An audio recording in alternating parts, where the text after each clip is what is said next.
नमस्कार दोस्तों marks and pharma इसके Q2 के नंबर्स ऑलरेडी आ चुके हैं। दोस्तों कैसे रहे नंबर, सीधा लेके चलता हूँ रिजल्ट की तरफ। देखिए यहाँ पर आपको जो नंबर शो किए जाएंगे वो मिलियंस में हैं, तो थोड़ा सा ना यहाँ पे ध्यान दीजिएगा। अब चलते हैं एक एक करके बात करते हैं नंबर्स की। सबसे पहले रेवेन्यू फ्रॉम ऑपरेशन, और देखिए फार्मा कंपनी है तो कंसोलिडेट नंबर्स पे हमको ज़्यादा ध्यान देना पड़ेगा। सबसे पहले रेवेन्यू फ्रॉम ऑपरेशन मिलियन में नंबर है तो 641.9 करोड़ रुपीज़ है, जो एक साल पहले 531 करोड़ रुपए था। यानी ईयर ऑन ईयर में आप देखेंगे ज़बरदस्त जंप है। अदर इनकम में यहाँ पे आप पाएंगे 11 करोड़ रुपए की है, जो एक साल पहले 18.9 ऑलमोस्ट 19 करोड़ रुपीज़ थी। आप इन दोनों को जोड़ लेंगे तो टोटल इनकम आपकी निकल के आएगी 652.9 ऑलमोस्ट 653 करोड़ रुपीज़। एक साल पहले 550 करोड़ रुपए थी। ठीक है, अब ये तो हो गया आपका कमाई। अब कॉस्ट ऑफ मटेरियल 214 करोड़ है, जो एक साल पहले 174 करोड़ थी। Purchase of stock in trade 134 crore रुपए है, जो एक साल पहले 85 करोड़ रुपीस थी। आपकी इन्वेंटरीज अगर आप देखोगे 90 करोड़ रुपए की पॉजिटिव इन्वेंटरी है, जो एक साल पहले मात्र 7 करोड़ की थी।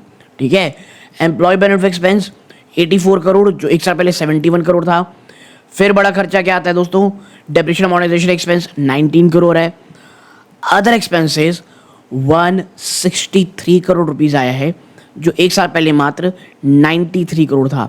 तो देखिए नो डाउट खर्चे बढ़े हैं, और टोटल एक्सपेंस जो निकल के आया वो है 528 करोड़ रुपीज़, जो एक साल पहले 436 करोड़ था। यानी 436 करोड़ से सीधा 528 करोड़, ऑलमोस्ट आप कह सकते हैं मेरे ख्याल से 88 to 90 करोड़ के आसपास का खर्चा बढ़ा है आपका। और जो एक शानदार जंप देखने को मिल रही थी उसमें थोड़ी बहुत कमी आ सकती है। और आपका प्रॉफिट बिफोर टैक्स आया है 124 करोड़ था। एक साल पहले कितना था ये 113 करोड़ रुपए, तो 113 करोड़ से बढ़कर के 124 करोड़ रुपए आपका हुआ है। और पिछले क्वार्टर में कितना था ये 120 करोड़। यानी कि प्रॉफिट जो है वो बहुत शानदार तरीके से बढ़ रहे हैं। अब देखिए अगर मैं स्टॉक प्राइस की बात करूं आपके सामने, तो मार्क्स एंड फार्मा मुझे लगता है इसको लेकर के पॉजिटिव होगा नेगेटिव होगा वो नहीं पता, लेकिन हाँ उतना ही ज़्यादा आप कह सकते हैं मुझे लगता है जो तेज़ी स्टॉक में ऑलरेडी हो चुकी है वो उसको प्राइसिंग तो कर चुकी है। और 300 अगर आज स्टॉक 300 रुपये के आसपास तोड़ करके ऊपर क्लोज हो जाता है तो फिर मुझे लगता है बाजार इसे पॉजिटिव लेगा। अब ये तो हो गई। अब टैक्स एक्सपेंसेस के बाद प्रॉफिट आफ्टर टैक्स आपका कितना निकल के आया है 97.7 करोड़। एक साल पहले कितना था 83 करोड़, और पिछले क्वार्टर में था 89 करोड़। ओके, तो ईयर ऑन ईयर इसमें ये जो जंप है मैं कहूँगा बहुत ही शानदार है।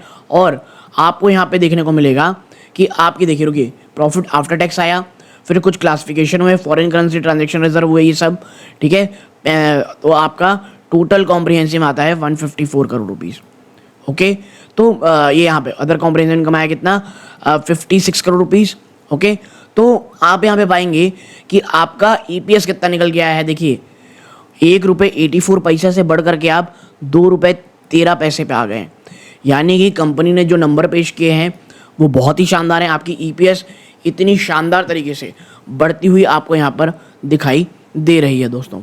ओके, अब ये नीचे चलेंगे, क्या सेगमेंटल वाइज यहाँ पे कोई चर्चा की गई है कंपनी को लेकर के तो नहीं, तो एक छोटी सी एनालिसिस भाई मार्क्स एंड फार्मा की देखना ये रहेगा बाजार इस नंबर किस तरह देता है।